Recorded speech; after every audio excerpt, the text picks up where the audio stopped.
Hola, muy buenas noches. Muchas gracias por acompañarnos en la tercera emisión de Imagen Noticias Guadalajara. Soy Ricardo Camarena. Le invito a que nos acompañe en este espacio para conocer juntos la información más importante de las últimas horas. Son más de 100 cuerpos los extraídos de fosas clandestinas en Zapopan tan solo este año, admite el gobierno estatal. Detecta la Contraloría de Jalisco faltas graves en la contratación de Eli Castro como asesora del CIAPA. Destinará el gobierno federal recursos adicionales a Jalisco para infraestructura y movilidad de cara al Mundial de Fútbol.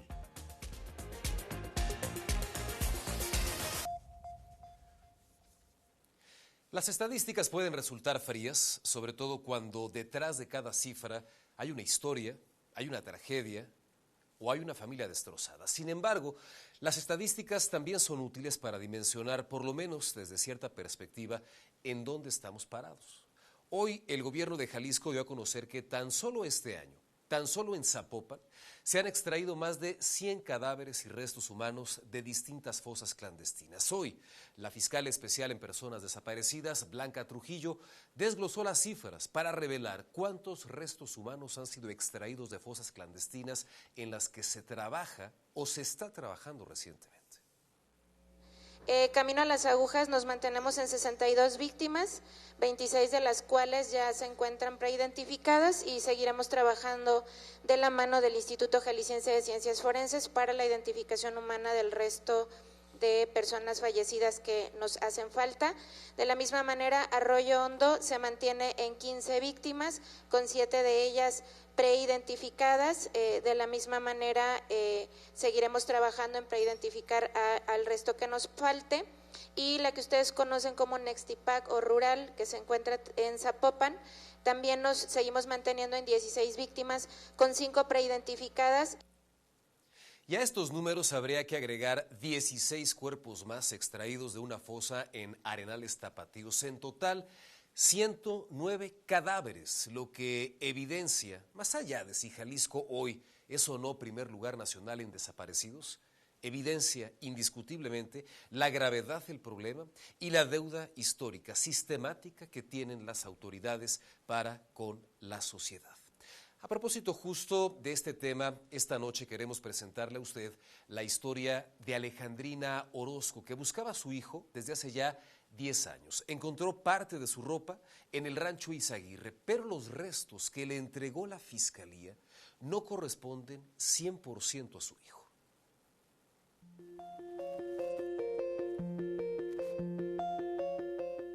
Ya basta, ya de tanta revictimización, de tanto dolor que nos han hecho pasar.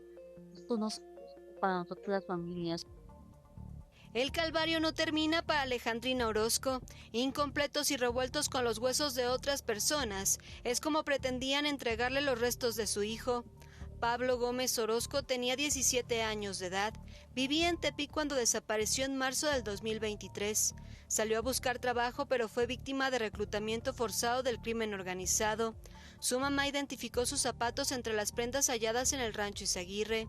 Sin embargo, apenas en septiembre pasado se enteró de que el cuerpo de Pablo llegó al CEMEFO de Lagos de Moreno, Jalisco, un mes después de su desaparición. Fue hasta el 18 de noviembre que la Fiscalía de Jalisco entregó los restos a la FGR y Alejandrina fue citada para recibirlos en las instalaciones de la Ciudad de México.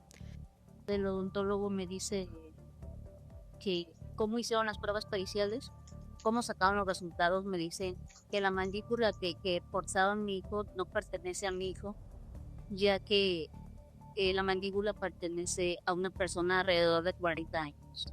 Entonces sería imposible que pudiera ser de mi hijo. Y no fue la única sorpresa.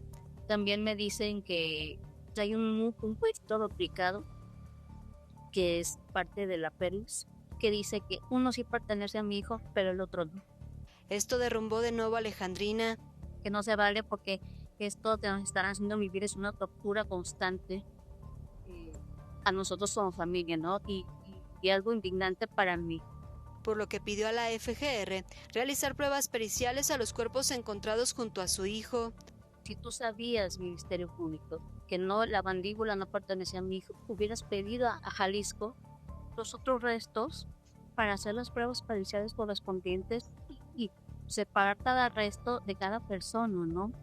Me dije, pero no permitiste que yo trajera una funeraria, nos hiciste vivir esto, o sea, no se vale, o sea, no se vale. La madre espera que la revictimización no quede impune. Y la pregunta obligada es, ¿con cuánto rigor se están haciendo los peritajes para tratar de identificar los restos extraídos de fosas clandestinas que, habrá que recordarlo, permanecen cientos en el descanso de ciencias forenses como parte también de un importantísimo rezago que se registra en este rubro? Qué tragedia la que vive esta familia y que seguramente, dolorosamente, se replica en muchas otras. Por cierto, el Instituto Jalisciense de Ciencias Forenses está tratando de apoyar en la identificación de cuerpos también a los colectivos a través de la difusión de algunas fichas. El Instituto Jalisciense de Ciencias Forenses continúa con las muestras fotográficas con la finalidad de apoyar en el reconocimiento de personas fallecidas sin identificar y reforzó la atención ya que estas galerías, además de mostrarlas a colectivos de búsqueda y gente con familiares ausentes en las oficinas centrales, realizan esta actividad en las delegaciones del organismo.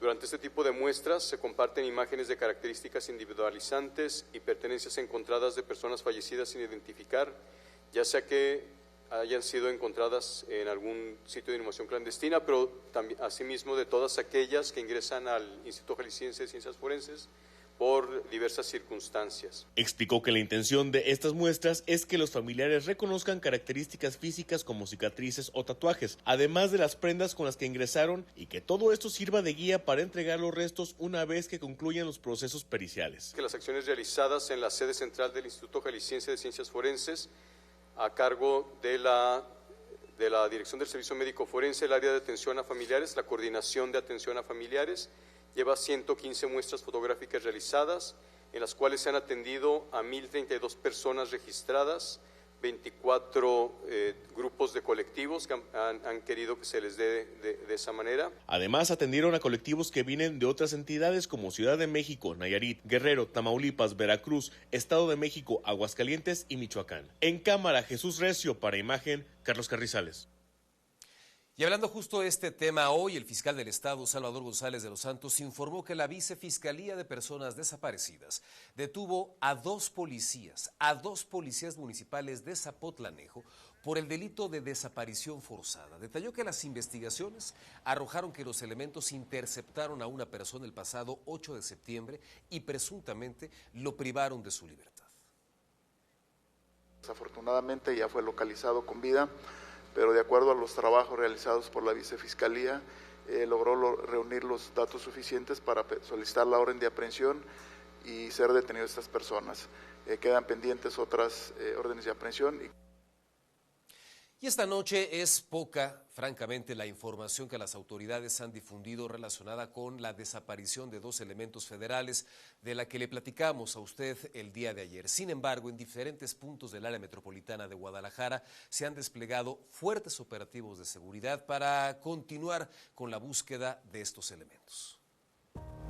Se han intensificado los operativos para localizar a los dos agentes de la Secretaría de Seguridad y Protección Ciudadana que fueron privados de la libertad en Zapopan, Jalisco. El primer despliegue se realizó en la zona residencial Cima Park, mientras que el segundo operativo se llevó a cabo en la colonia Mesa Colorada al norte del municipio. Estaban parados ahí y estaban revisando como los coches más sospechosos.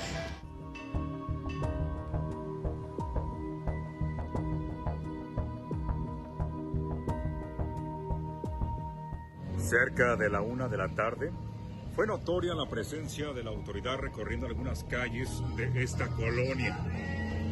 Aproximadamente a las 7 se retiran. El fiscal del Estado, Salvador González de los Santos, informó que el sistema de videovigilancia Escudo Urbano C5 está colaborando en la investigación mediante el análisis de cámaras para identificar vehículos y posibles rutas relacionadas con la desaparición de los agentes. Señaló que esta revisión forma parte de las líneas de investigación que continúan en curso. Para Imagen, Israel Orozco. Ya hay órdenes de aprehensión en contra de los probables responsables del asesinato de 2 policías viales en el municipio de El Salto, registrado hace 2 semanas. Sin embargo, hasta este momento no han logrado detener a una sola persona relacionada con el tema, reconoce el fiscal. Por cierto, el fiscal también habló sobre el caso del exjugador de Leones Negros, quien sacó un arma de fuego durante un partido de fútbol amateur. Y sobre este tema, pues, ¿qué cree? Prácticamente tampoco hay ningún avance. Sin embargo, en este caso, bueno, podría ser un delito de portación de arma de fuego. En todo caso, se daría vista a la Fiscalía General de la República y ella valorará las investigaciones respecto a estos sujetos que en su momento portaban arma. Policías de Guadalajara sí lograron detener a un hombre tras ser buscado por robo calificado. Un operativo de la Secretaría de Seguridad de Jalisco derivó en la captura de Víctor N., un hombre de 29 años, quien al decir de las autoridades contaba con una orden de aprehensión vigente. La detención ocurrió en la zona de Pueblo Quieto. De acuerdo con la corporación estatal, oficiales de la Fuerza de Operaciones Estratégicas recibieron un reporte que apuntaba a que un sujeto con requerimiento judicial se encontraba merodeando en el área. Los oficiales concentraron la búsqueda en el cruce de Inglaterra y Niños Héroes, punto donde finalmente ubicaron al hombre que coincidía con las características del reporte.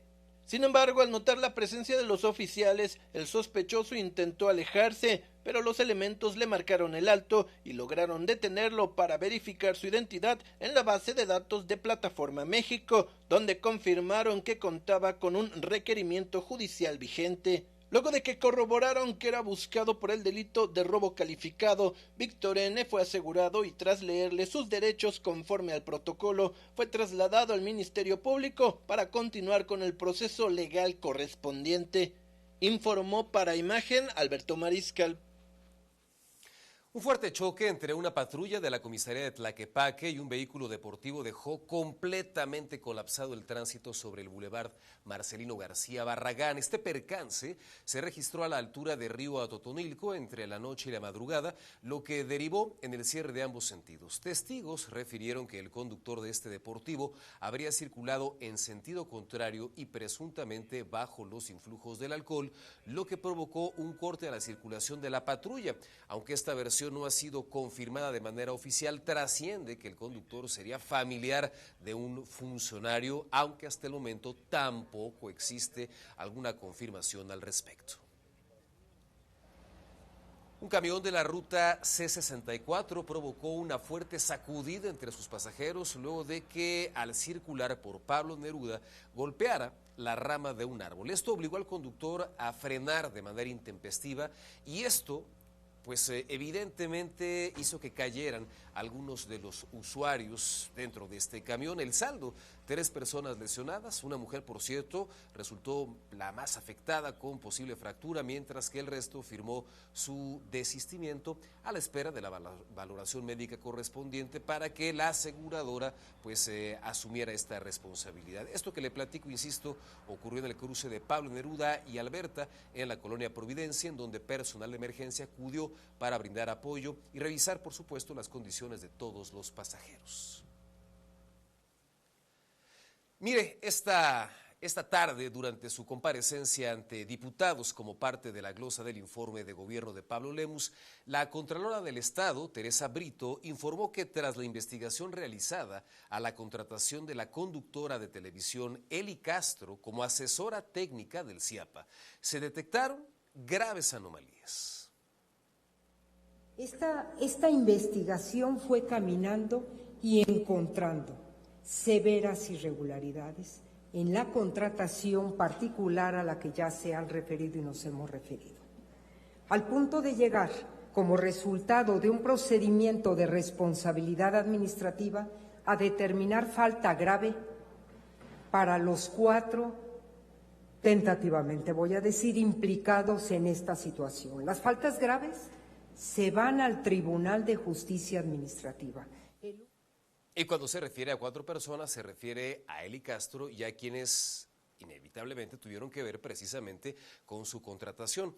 Falta por conocer qué es lo que determina el Tribunal Administrativo y conocer también a qué conclusión llega y qué sanciones en todo caso impone la Fiscalía Estatal Anticorrupción. Por mucho, uno de los temas más polémicos, más escandalosos en la actual administración correspondiente al CIAPA. Y hoy también, ahí en el Congreso, compareció ante diputados el director del Instituto de Pensiones del Estado, Juan Partida Morales. Ahí fue cuestionado sobre el desabasto de medicamentos que prevalece en este organismo y también sobre el desfalco del que históricamente ha sido objeto.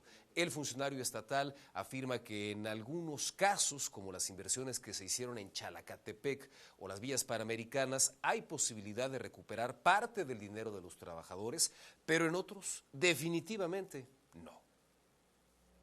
El caso de Abengoa sí hay que decir que es el único de los proyectos que usted menciona que en el cual la recuperación va a ser cero. Realmente hay muy poca probabilidad de recuperar algo en ese sentido, y a raíz de las investigaciones pues todavía hay digamos, juicios abiertos y hay funcionarios que están, o exfuncionarios que están en arraigo domiciliario, o incluso algunos que tuvieron que pisar la cárcel. Pero inversiones que no tenían razón de ser y de cualquier manera se autorizaron, se realizaron y se perdió en algunos casos el dinero de los trabajadores. El gobernador del estado, Pablo Lemus, viajó a la Ciudad de México para participar en la conferencia matutina de la presidenta Claudia Sheinbaum. Junto con el gobernador de Nuevo León, Samuel García, y la jefa de gobierno capitalino, Clara Brugada, Lemus Navarro presentó los avances que registra Jalisco de cara al Mundial en materia de infraestructura. Sobre todo, estamos haciendo el nuevo sistema de electromovilidad que va a unir el Aeropuerto Internacional de Guadalajara, sí con el Estadio Akron o Estadio Guadalajara, pero principalmente con la línea 3 del transporte público, un sistema interconectado que unirá también con el Centro Histórico de Guadalajara y Expo Guadalajara, que es nuestro principal recinto de exposiciones. La línea 5 del transporte público, esta línea de electromovilidad, estará trabajando ya con un sistema de transporte sueco en el mes de mayo próximo. Por su parte, la presidenta de México, Claudia Sheinbaum, anunció un presupuesto de entre 1.500 y 2.000 millones de pesos adicionales para las sedes mundialistas, que será destinado a transporte público y a temas en materia de movilidad. En el caso de Jalisco, en particular, este dinero será utilizado para la línea 5 de la carretera a Chapala.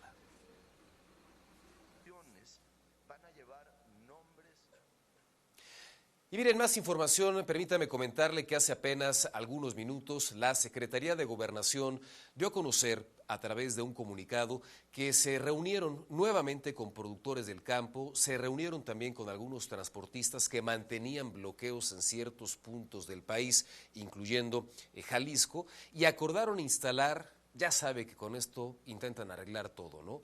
Instalar 3 mesas de diálogo para abordar temas como seguridad, para platicar también sobre la distribución del agua con relación al campo y el tema vinculado con el precio del producto. Tras los acuerdos alcanzados, los manifestantes esta noche comienzan ya a liberar algunas de las vías carreteras. Nos vamos, muchas gracias, que tenga usted una excelente noche.